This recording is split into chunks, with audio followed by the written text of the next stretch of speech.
Hi guys, welcome back. Welcome back to That Watch Guy London and to our recap of this year's Watches and Wonders 2024. Now, it's been a very busy couple of weeks and BQ Watches were lucky enough to have nearly the whole team in attendance. Kaylie was there, Spencer was there, and they were joined by Gav, Russ and Paul. So we will be going through the best watches, who was there, what was there, finding out what Kaylie thought of all of the new releases to come out of Watches and Wonders. Obviously, make sure to drop us a like, subscribe to the channel as well. And please, guys, go over to Instagram and follow our new Instagram page at bqw.london.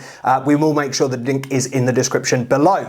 But yeah, Kaylie, it's taken about a week for everything to get back to normal. It's been crazy. Fair to say, it's been a busy couple of weeks for you and the team. Yeah, I mean, it has been crazy. It was lead up to Geneva, then it was Geneva, and then it's been this week, recovering from Geneva. So I feel like I'm a lot more settled now. The hangover's settled. Yeah, the karaoke's calmed down a bit. But karaoke, the champagne, it's about acclimatising. Yeah. But this was the second time you've been to Watches and Wonders? Second time. So I went last year for the first time with Russell and Gav, and then this time, obviously, Spencer and Paul came. And how did it compare? Was it in the same place? Same place. So exactly the same location.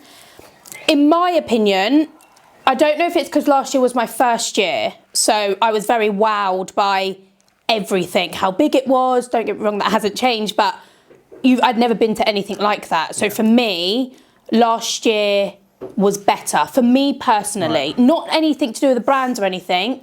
I think when you go somewhere for the very first time, and you experience something like that for the first time, you're quite like mesmerised and you're quite in the moment. Like you kind of can't believe what it is. I think that was a lot of first timers. Definitely Paul definitely was just impressed by the sheer scope of the size. You just don't expect what is in there. How they can fit it in. And that's really interesting as well. Like when you look around, they put all of this up in like 2 months. Yeah. It's not there all year round, which to me is insane. Yeah. But when you go for the second time, don't get me wrong, it's still as amazing, but when it's just not as wow as the first time you went. Had much changed in terms of, I mean, catching your eye brands? I know that you mentioned, I think Panerai particularly was very good last year. What brands caught your eye this year in terms of setup? So Vacheron for me was my favourite. Everyone seems to love what Vacheron have done this year. Yeah, they really changed it up. I mean, Rolex, Patek, how do I explain? There's like a section, and that didn't change at all. Right. So Rolex still was exactly the same. Looked exactly the same. Same as Patek, Chanel, Tudor, and Chopard. Exactly the same setup, like building, I guess, as you'd call it. That didn't change at all. Okay. Tag Heuer was very different. All right. It was like 2 massive screens, like massive, like just with their watches on it. All right. They actually, interesting enough, have produced sunglasses. I fell in love with a pair. Fell in love with a pair. They're unreal. I'm gonna have to look at it. You're gonna have to show me after. Unreal. How much? Like 400. Oh, that's not even that bad. It's not that bad, but they were so nice. And I was really shocked. So I was like, are these just like gimmicks? But no, they were to buy. Oh, that's awesome. But yeah, Vacheron for me personally, I don't know what, they just put so much effort in. And also they had this one-of-one watch, like, I'm sure you've seen it. Big rotating board or something. Like, it was just insane. I think it's 63 complications. Yeah. For me, that was a standout one. Also, A. Long & Son. I was going to say that A. Long & Son got a lot of press, a lot of people queuing up to see, what was it? There was a massive watch. It was just a massive watch. So it was just, honestly, it was from floor to ceiling watch. Like just, but with the strap and then the whole like face in the middle, then the strap again. It's so cool, and then it would stop and then it would actually work. It's very like fascinating when you're standing there to see it. Them two for me were probably my highlight compared to last year. I mean, I thought some IWC last year and Panerai were my favourites last year, but not this year. They just didn't. The IWC had the moon on the. Yeah, which was quite cool. Floating watches. It was quite cool, but last year I just felt like they'd done more. Like they had all their watches out. Right. They had like the big ingenieur like on the wall. It was very cool last year. They haven't really, and I'm going to offend some IWC fans, but they haven't really brought out anything of note. While people have been bringing out releases left, right, and centre in the last couple of weeks, I haven't seen anybody really talk about an IWC. And that's the thing. So I feel like, and that kind of represents how they were and how their stand was, personally anyway. Don't get me wrong, it was still nice, but compared to last year, completely different. Yeah, fair enough. Was there anybody else? I mean, this is the first I'm hearing that there was products other than watches. Yeah. Was there any other products? Did anybody else sell anything other than watches? No one's really selling anything there. Right. I was quite shocked, like I said, that Tag was selling sunglasses. I mean, like places like Van Cleef, right? Yeah. They obviously had some jewellery like on display, like Patek, with some of their, like they're all diamond, Lucy, I can't remember, which one I mean. The multicoloured. Yes, so they had like some earrings and some cufflinks to show that you can buy the whole set if you want it. But really, like Tag was the only place really selling anything outside of watches, which was quite cool. What was your favourite watch on display? I know there were multiple headline grabbers. That Patek, I mean, we'll put a little video so that they can see. That Patek was ridiculous. That is more money than Sense watch. And they wouldn't even tell you how much. We were like, can you tell us how much? They were like, no. What was your favourite watch on show at Watches and Wonders 2024? Ooh, that's a really good question. It's hard because obviously I'm always drawn to Rolex because I did really like the day date that they announced at the Oscars, and seeing it in person, I did love it. Yeah. The rose gold with like the black dial, ombre dial, for me, I loved it. A lot better in person. So much better. Like you just don't realise. Like, and I was like, wow, that's a piece. But hopefully fairly affordable as well in terms of their whole catalogue. Exactly. It's going to be one of the more available watches to get. Exactly. Obviously Patek, and some of their new releases for me again. But other than that, the denim straps. Not a big Thoughts fan. on the denim straps? It's a no from me. Personally, it's a no from me.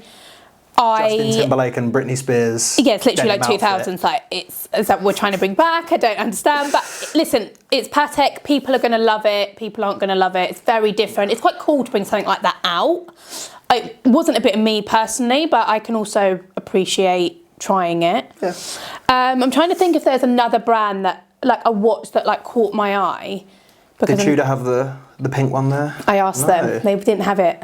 And I was like, why? After all the hype and everyone going on about it, they wouldn't bring one of the most popular watches to the biggest event. Yeah. That seems a little bit strange. I know, because I asked them, I was like, oh, is the pink one here? They're like, no, we're not showcasing it. I thought, that's so weird. Maybe it's going to be even more limited than we thought.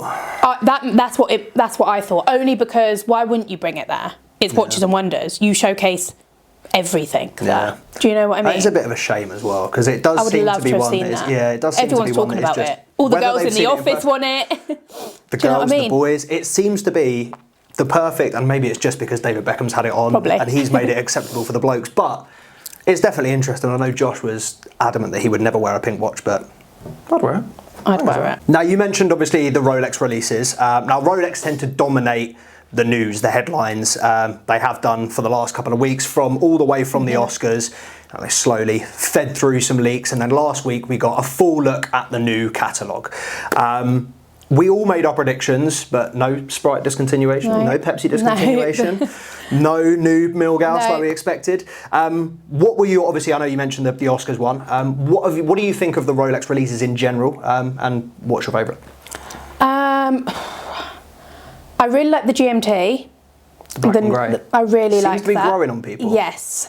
And actually when you see it in person, completely different. It's actually so much nicer in person. Especially on the Jubilee, personally, it's my favourite. I'm going to be honest, I was a bit underwhelmed. I thought, a lot of diamond set pieces came out, like the Daytonas. I'm not in love with them. I like them. I wouldn't rush to buy them.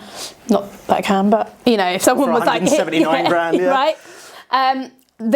The deep sea for me is a no. Right. I don't get it. It looks like a Submariner. I was really confused when I saw it on the website. I was like, is this a Submariner? But it's not. I just can't. It's going to be really heavy. I was going to say, when you feel how heavy the stainless steel ones are. And if people are diving in that, it will literally take you to the bottom. So you're not going to be able to get back I don't up. understand the point. You're going to have to forfeit your oxygen or your watch. You're going to have to leave it on the bottom of the ocean. Exactly. But it's interesting that you say that, because obviously, and as you said, Rolex were one of the few brands that didn't change their display. And realistically, I don't think we were surprised or shocked by anything they brought out. Obviously, the Tahitian dials, the gems, the diamond set bezels were a little bit, or didn't expect that. Yeah. But at the same time, it's nothing we haven't seen before from Rolex. Yeah.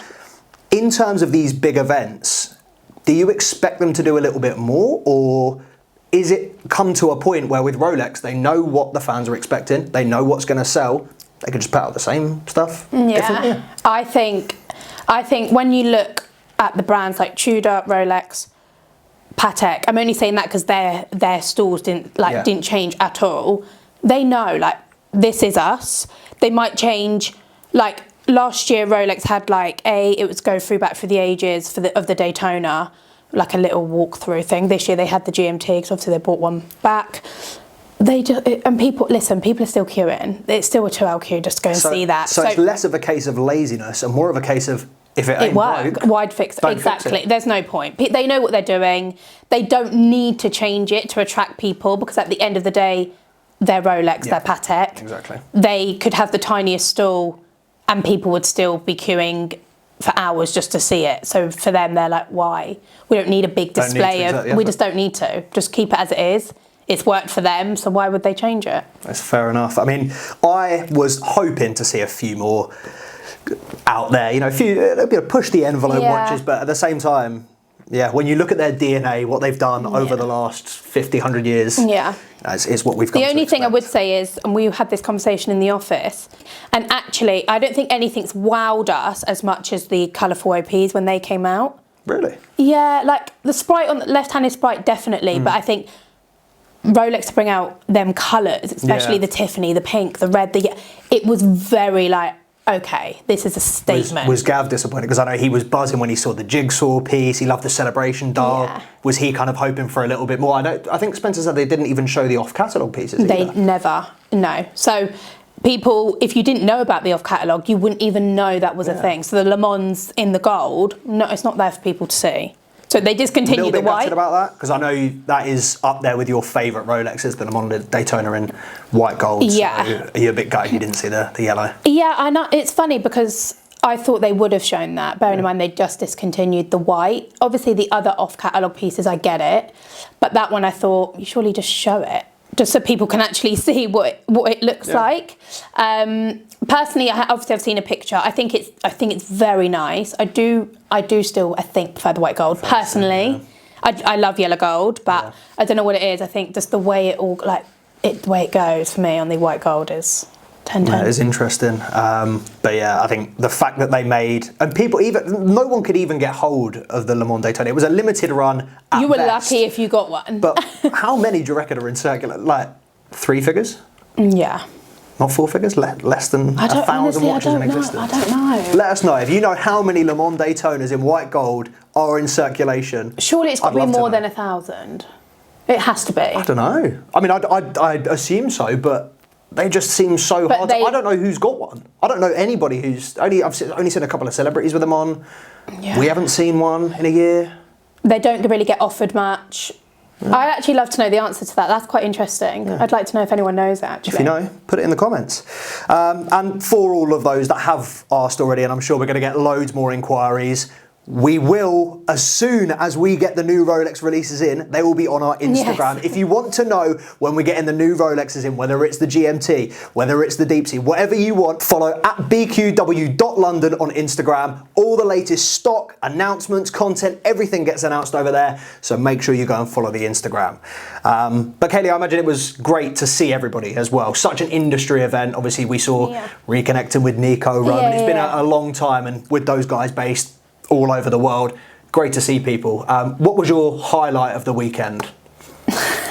People are going to find this so funny. My highlight is making Paul and Spencer go to the karaoke bar.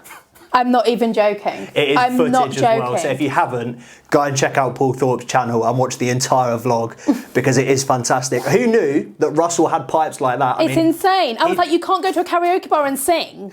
Karaoke bars meant to be for people that can't sing. I was off the back of that video. I was 99. I was convinced that he bought his own karaoke machine. I was convinced that he packed that mic in his hand luggage. I was very surprised the drum set. 100%. I thought he was going to bring the guitar out. But no, it looked fantastic. But no, it was a great weekend. And do you know what? It's really... Do you know what I do love? seeing what watches people are wearing to events like that.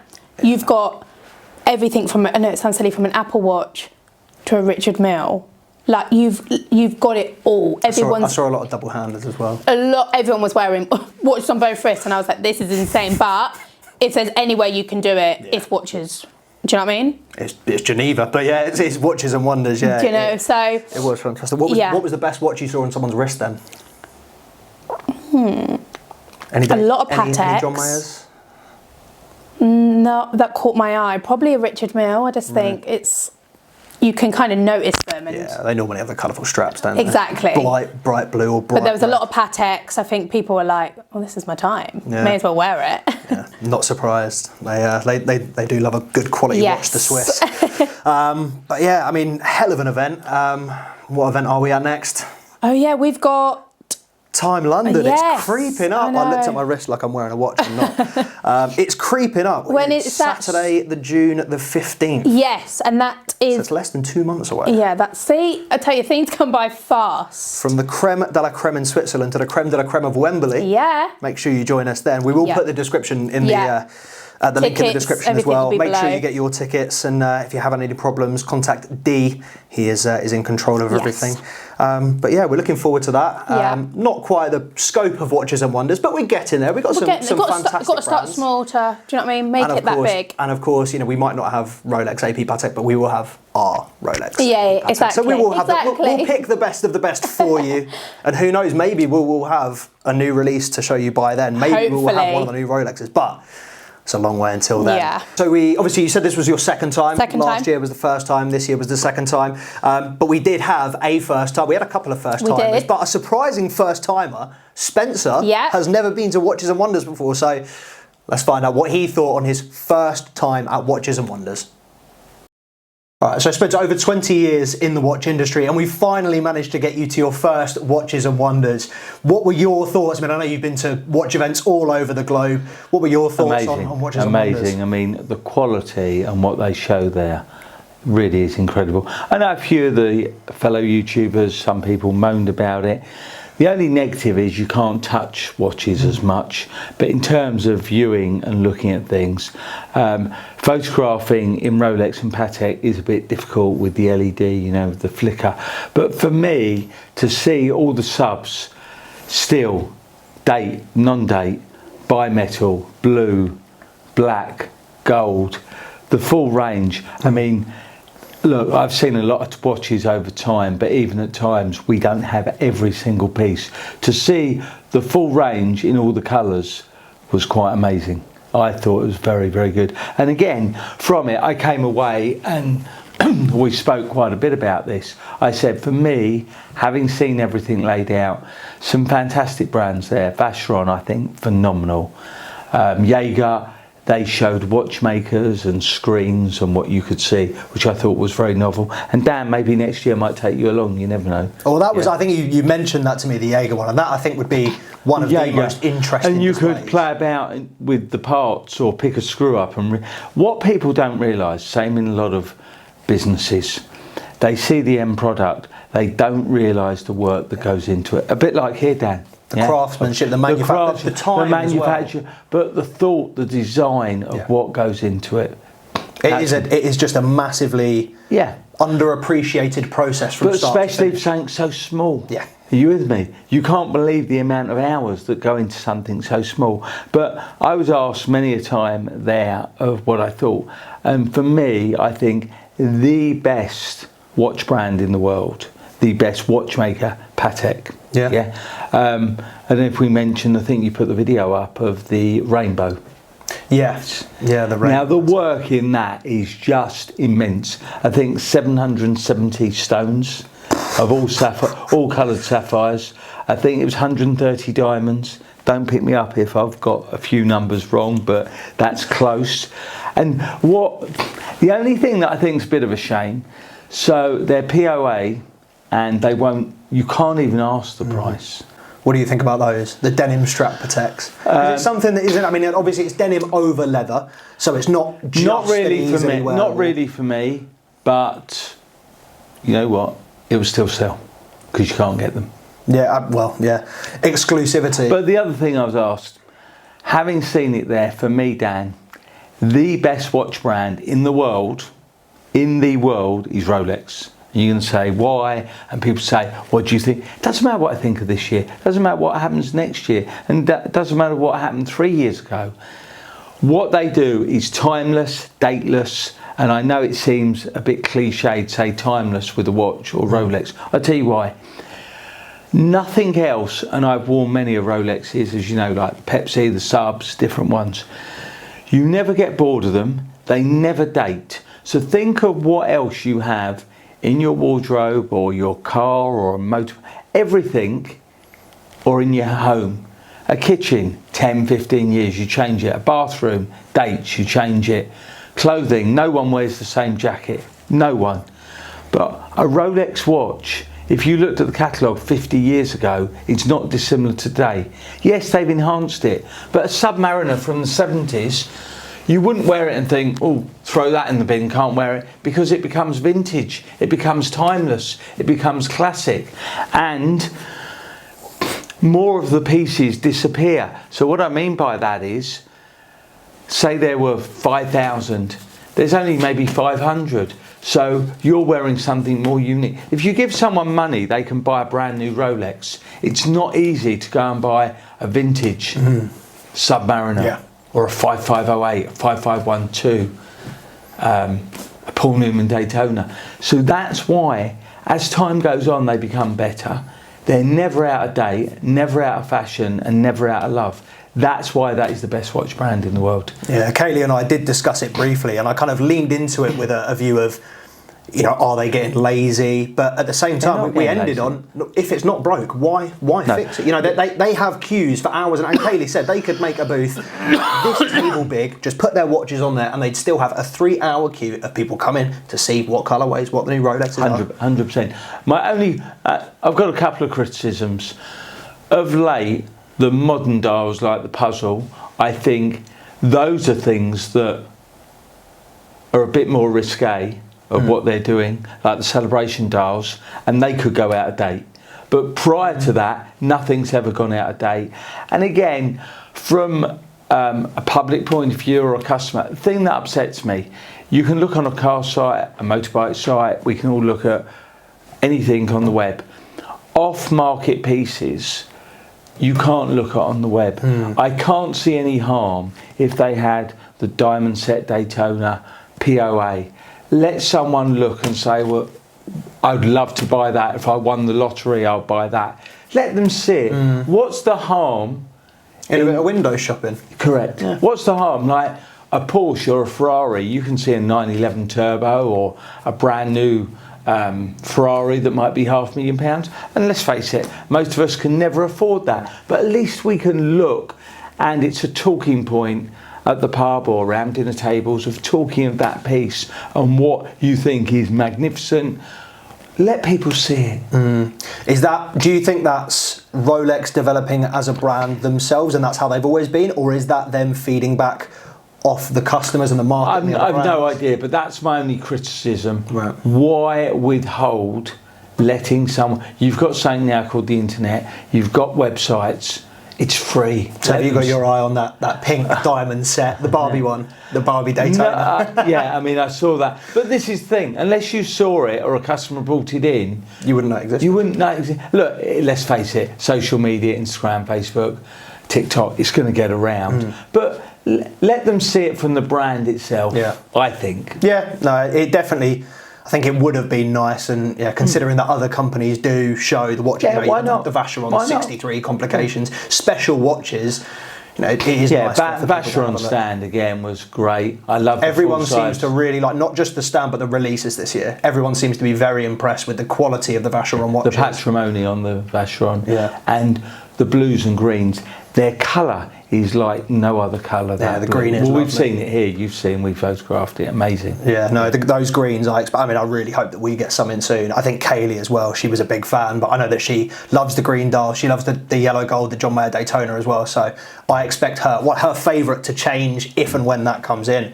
But out of those Rolex models, obviously nothing kind of out of the ordinary. Nothing exactly that stands out. I do like the GMT.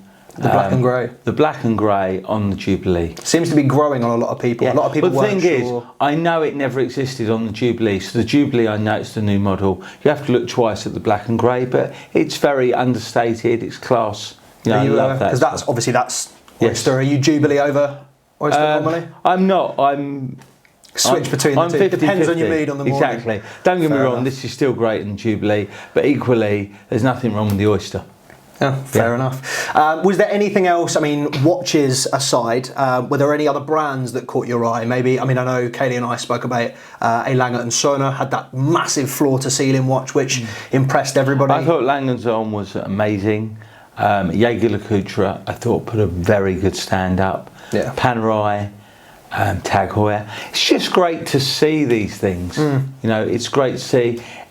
Look, even for the brands, it's very difficult for everyone to touch and feel. Some of them did have sit down. Patek, you couldn't even go inside. Really? Yeah. Exclusive of the exclusive. Rolex, there was a queue of a few hours, which unfortunately we didn't do. We just looked in the window. The big gold Sea Dweller wouldn't be my favourite piece, but the biggest again, it's a bit of a, I'm assuming you weren't able to get hands on and see how much that weighed on there. No, but it's quite a beast. It's going to be a chunky.